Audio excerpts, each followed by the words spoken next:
Hola, bienvenidos a Contrapunto Explica, un espacio en donde con peras y manzanas se explican temas relacionados con lo económico y lo financiero. Y hoy vamos a hablar de un tema del que hablé un poco tangencialmente cuando estábamos hablando en un capítulo Julieta y yo sobre el comercio internacional, pero me gustaría profundizar en ese punto y es la sustitución de importaciones. ¿Qué es? ¿A qué nos referimos cuando decimos sustitución de importaciones? ¿No? Quizás los más eh, ya los más viejitos sepamos qué es, pero no necesariamente es algo que le tocó a los más jóvenes. Entonces vale la pena hablar, sobre todo porque es un modelo que ahorita con la desglobalización del mundo podría empezar a tomar fuerza otra vez. En esencia, la sustitución de importaciones es una estrategia económica que fue adoptada sobre todo en países de Latinoamérica a mediados del siglo pasado, como de 1900, entre 1930 y 1980, ¿no? A lo largo de esas 5 décadas fueron los distintos países adoptándolo.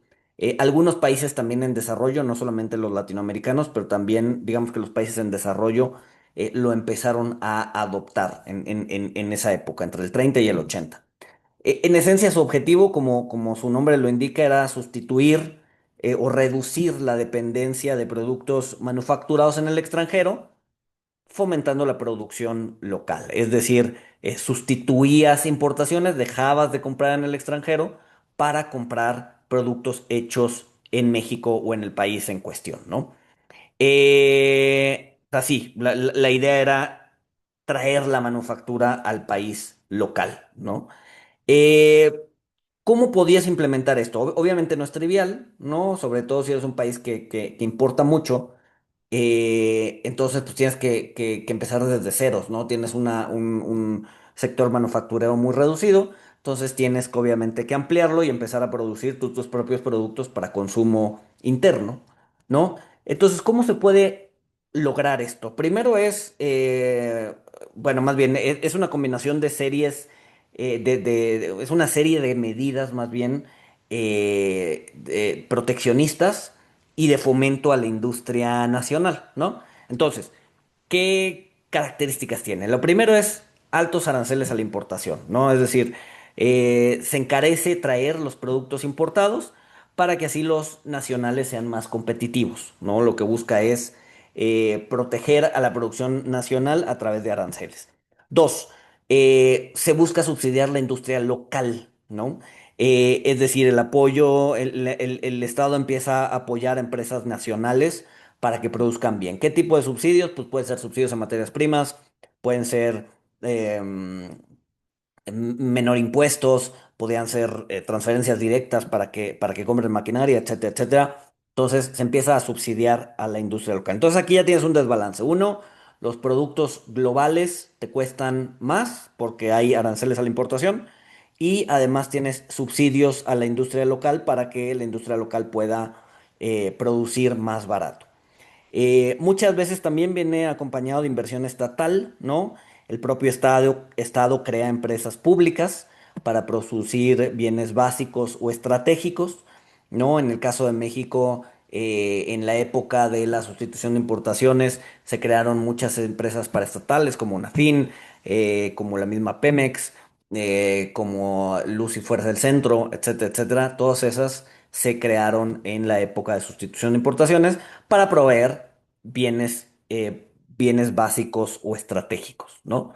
Un poco, y para que vean más o menos hacia dónde va esta idea de sustitución de importaciones, podríamos decir que la creación de esta empresa paraestatal de litio en México, pues viene un poco bajo este modelo de sustitución de importaciones. Es decir, tenemos litio, haz una paraestatal, métele capital público y pues haz tu empresa pública para evitar importar litio digamos, consumir local, ¿no?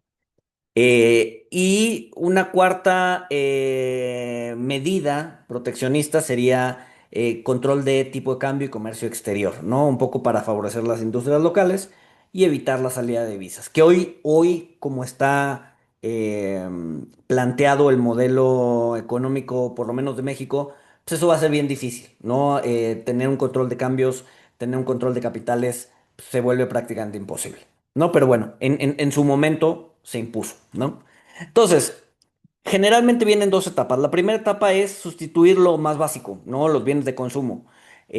Ropa, alimentos procesados, calzado, etcétera, etcétera. Todo eso se busca empezar a hacer en México para no tener que traer, bueno, no en México, sino más bien de manera local, para no tener que importar, ¿no? Además es lo más sencillo de producir.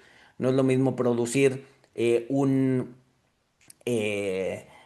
pantalón que producir maquinaria y equipo o tecnología propia en el país local, ¿no? Muchas veces eso se vuelve mucho más complejo y ahí es donde entra la segunda etapa. La primera etapa es sustitución de bienes de consumo, la segunda etapa es sustitución de bienes de capital, ¿no? Obviamente es mucho más compleja, generalmente se queda inacabada, ¿no? Y justo lo que busca es producir maquinaria, equipo, tecnología, etcétera, etcétera, ¿no? Generalmente, y mucho de la razón por la que la sustitución de importaciones no llegó a ser o a tener una penetración importante en la economía es porque justo se queda en la primera etapa y no hay una visión estratégica para llevarla a la segunda etapa. Ahorita vamos a ver un caso en donde sí funcionó, pero por lo menos en el caso de Latinoamérica pues, no funcionó, ¿no? ¿Qué ventajas tiene la sustitución de importaciones? Obviamente se desarrolla la industria nacional, se busca desarrollar la industria nacional, generas empleo local, hay una mayor independencia económica, ¿por qué? Porque dependes de la industria nacional, creación de infraestructura productiva, obviamente todo esto sí se hace bien, ¿no? ¿Qué desventajas? Las desventajas también son importantes. Al momento de poner aranceles y subsidiar a la industria local, pues entonces vuelves una industria floja, poco competitiva, no tiene incentivos de ser más competitivos o de producir de manera eficiente. ¿Por qué? Porque estás protegido, ¿no? Sabes que puedes tener un cierto slack o cierto espacio para mejora, pero no te importa mejorar. ¿Por qué? Porque pues, de por sí ya traerte los bienes extranjeros te cuesta 30, 40, 50% más por los aranceles y tú lo produces aún así, aunque no eres productivo, más barato, entonces no hay incentivos para hacerlo, ¿no? Entonces te vuelves o terminas con una industria poco competitiva. Obviamente también una falta de innovación y tecnología. ¿Por qué? Porque generalmente la producción pues sí, el aumento en la producción generalmente se da por estos dos rubros, innovación y tecnología. Y si no hay necesidad de aumentar la producción porque todo está protegido, pues obviamente no se da, ¿no? No se da la innovación y la tecnología y terminas con una industria que se vuelve obsoleta todos los años, ¿no? Dependencia de insumos importados para la producción, ¿no? Muchas veces esos insumos los necesitamos de afuera. Déficit fiscales por subsidios y empresas públicas ineficientes. Pues obviamente estos subsidios que le das a las industrias locales pues no son gratis, tienen que venir de algún lado. Generalmente se hace a través de déficits. Y pues hay una desigualdad entre el campo y la ciudad, ¿no? Al ver más industria más productiva, industria que paga bien, pues se abandona el campo y pues, terminas teniendo cierta dependencia de lo más básico que es la agricultura hacia lo externo, ¿no? Eh, entonces, hablando particularmente de México, ¿no? Hacia los años 70 y 80, el modelo, bueno, en general, ¿no? Y ahorita vamos hacia México, pero más o menos para los 80 el modelo empezó a mostrar desequilibrios económicos, mucha inflación, deuda externa, estancamiento productivo, y aquí fue donde pues, el modelo de sustitución de importaciones cambia o va tendiendo a el nuevo modelo, que en este caso es el neoliberalismo, ¿no? ¿Qué pasó en México? En México se dio pues, entre los 40 y los 80, hasta el 82, este modelo de sustitución de importaciones. Como decía, dio lugares a Nafin, Altos Hornos, Lucifer del Centro, a grandes conglomerados mexicanos de bienes de consumo como Bimbo, Grupo Modelo, Mave, ¿no? Todos ellos nacen bueno, no es que nazcan, pero agarran muchísima fuerza en esta época de sustitución de importaciones. Obviamente al caer la bonanza petrolera a finales de los 70, principios de los 80, como ya no había con qué financiar este modelo de sustitución de importaciones, cae y empieza la etapa del neoliberalismo, ¿no? Al principio, obviamente funcionó por lo que había que producir era muy sencillo. Sin embargo, conforme se fue especializando, conforme se fue creando o la necesidad de productos más complejos, pues la industria se estancó. Eh, entonces, no estoy diciendo que no funcione, sin embargo, cuando se implementó de una manera, o sea, se implementó con muchos errores. No, se dio lugar justamente a lo que comentaba de falta de competitividad y eficiencia productiva. eh, y se buscó, no o sea, y se olvidó la integración económica con otros países. No se centró meramente en México. Eh, Sin embargo, no es del todo mala la idea, solamente que la ejecución fue muy mala. La discusión actual, de hecho, se centra en cómo diseñar una estrategia de sustitución de importaciones que sea sostenible y que impulse el desarrollo económico a largo plazo, no solamente a corto plazo, aprovechando justamente las oportunidades de la relocalización de cadenas productivas y integración regional. Como decía, en México en el pasado no funcionó, sin embargo, no hay que demonizarlo por esto, ¿no? Hay ejemplos en donde sí ha funcionado, solamente hay que pues, ver por qué sí funcionó. Y un ejemplo es Corea del Sur. Corea del Sur también implementó sustitución de importaciones, pero vino acompañado con una alta inversión en educación, por ejemplo, en tecnología, en reformas agrarias, no tempranas que hicieron que no existiera este desbalance entre el campo y la ciudad.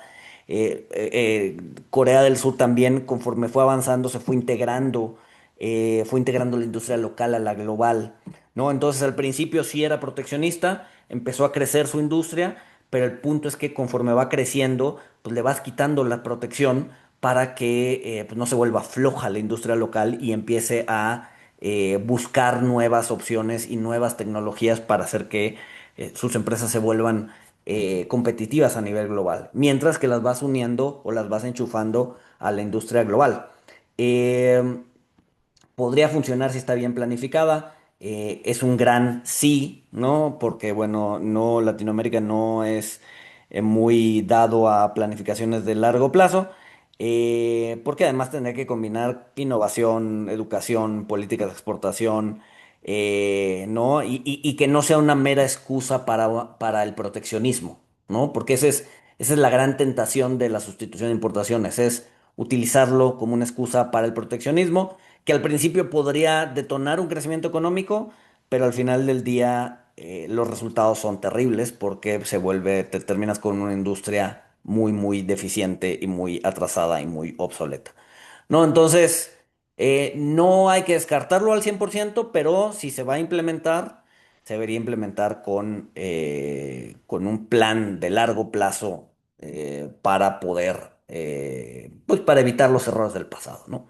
Entonces, pues esa es en general la sustitución de importaciones, un poco la historia en América Latina, en México, qué falló, qué no falló, dónde podría haber áreas de oportunidad.